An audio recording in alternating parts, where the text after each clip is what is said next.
Hi, Sai here for MusicRadar. Today I'm checking out UDO's Super Gemini Epic Polysynth.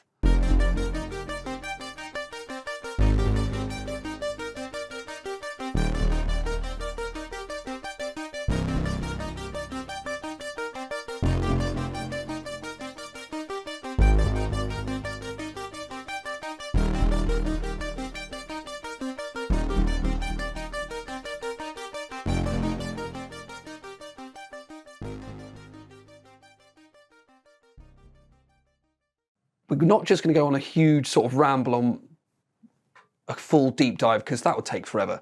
We're going to focus on the things that we love about this particular machine. So without further ado, don't forget to do all the liking, subscribing stuff, hit those buttons, and let's get to it. So what is the Super Gemini? Well, according to this bit here, it says it's a 20-voice, dual-layer polyphonic binaural analog hybrid synthesizer with superwave technology. Quite the mouthful, but then there's a hell of a lot going on in here. So one of UDO's sort of USPs, the USP of UDO, not just Super Gemini, but also the Super 6, their original polysynth, is the, it's the binaural technology within. Now you might be thinking, what is binaural? Why do I care? Well, you should care because it sounds ace. Basically what it does, it'll split the amount of voices you have available. In this case, there are 20 voices on the Gemini.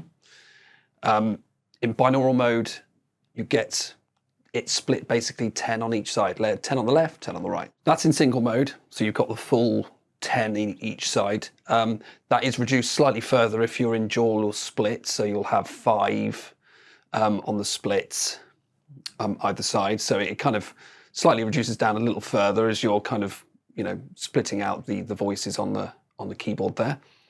But otherwise, well, the proof is in the pudding. Now, if you're not wearing headphones while you're listening to this, I suggest you pause the video, grab some right now, because this is where you really need to hear it, definitely in headphones.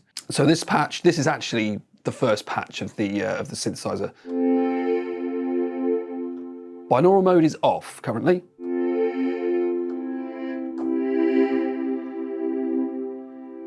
Now, to most ears, that sounds lovely, and yeah, it does. But now I think, as memory serves, binaural function is actually on when you select that preset. So this is what it actually does sound like, and you'll notice the difference.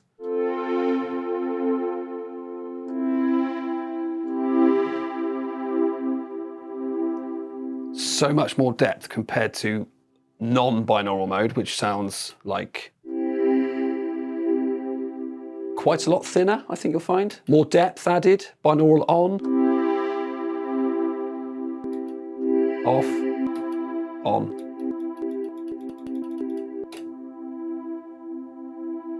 Definitely sounds better on, pretty much all the time. But there might be the odd time where you don't need it, so you've got the option. So what's mostly striking about looking at Super Gemini for the first time is the 2 layers of controls. Sort of very CS80-like. You've got 2 of pretty much exactly the same looking thing. Now, unlike the CS80, Gemini does it slightly differently. These are essentially 2 separate instruments altogether. It's discrete, not discrete voices, it's discrete instruments. And that's the beauty of Gemini. Everything you can do with this machine, you can do it twice. And it's not just with the control panel here, it's with the performance section, how you lay out the keyboard, whether you're using the single mode, the dual mode, or the split, that can be done either on the upper layer or the lower layer. Like I say, the performance bits, we've got the second LFO here.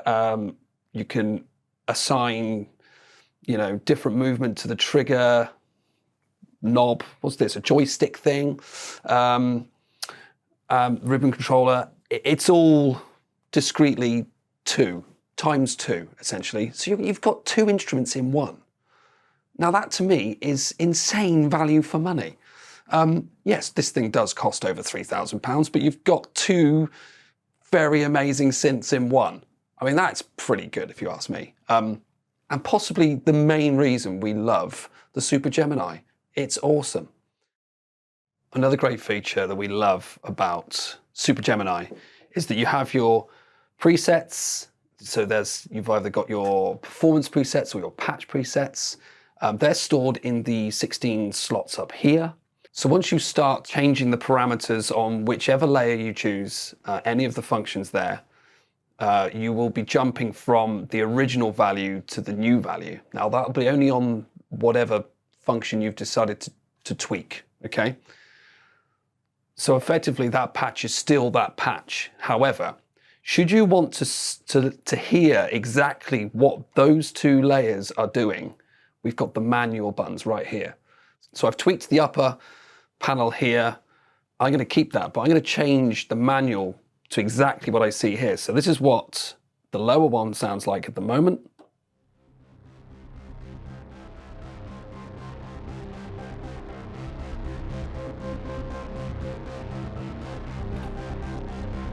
Now we know that's different from the original patch, but how does it differ to actually what those controls are saying right now?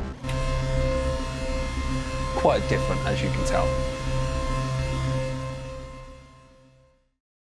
So the modulation matrix then, that's this bit here, this section, which also doubles up as your presets, patches and stuff. We can see mod assign button here. So once this light is flashing, it's ready to receive destinations and sources. We set a source on this side, numbers 1 to 8, and then a destination is A to H. So I've got a very basic patch here. If I just hold the lower, there we go. Got an ARP going, nice and simple. Now what I can do is I can, as you can see on here, the assignment list, I can select between the second oscillator, LFO2, envelope, blah, blah, blah, blah, blah, and then I can route those to LFO1, Xmod, wave, etc. So I'm going to choose, I'm going to get the LFO to the resonance on the filter. So currently LFO2 is off. We can turn that on straight away by flicking this toggle. Already something's happening. The rate on this is slightly, there we go, you can hear the movement of the LFO2 there. Let's just dial that out. Currently, we don't actually have the signals kind of meeting each other. So what we need to do is we need to add the amount. And at the moment, so it's defaults at 0, which is none of the lights lit. And then as you start to kind of wind up, so if I go plus, I can see that this is now gaining. So that's full, that's the full amount, okay? So now if I start to open up the LFO, we should hear the resonance be affected as well. Ta-da!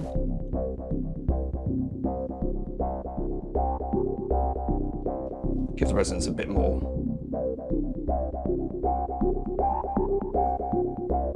You can do multiple modulations. So if I now want to select another source, I'm going to go DDS2. So that's the second oscillator there. Now, I'm going to go for, what should we go for? Well, we can go to the same. We go to resonance as well. And if we sort of raise the level,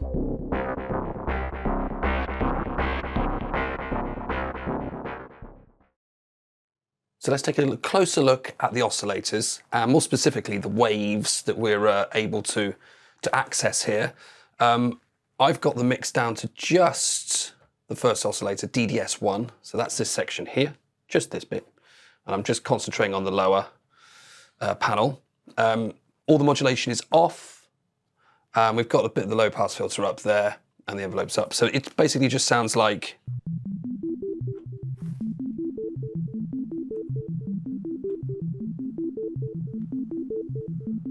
let's hold that. Basic sine wave there, and we can cycle through.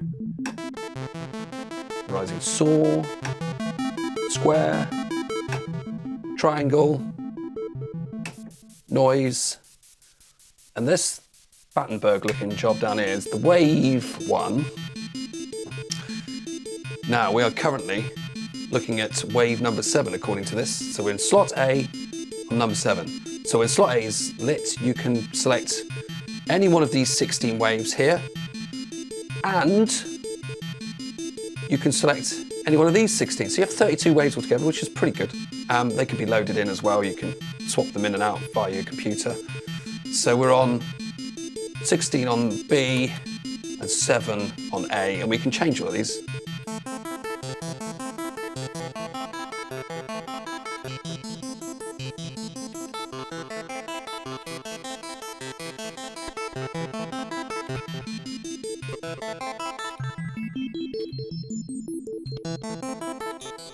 So we've got tons of choice.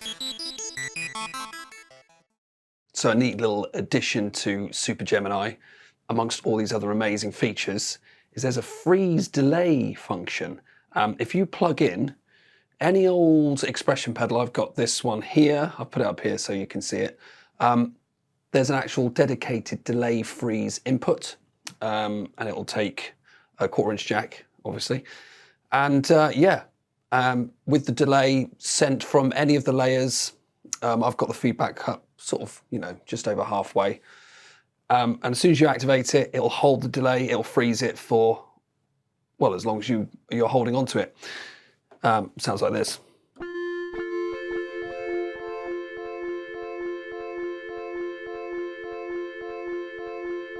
So while that's activated, I can carry on playing, but I can't use the delay. You see, I could also release that, play something, and it will join in with the sort of ongoing feedback delay already. So we still had that signal below it, still going, and we can mess with the delay.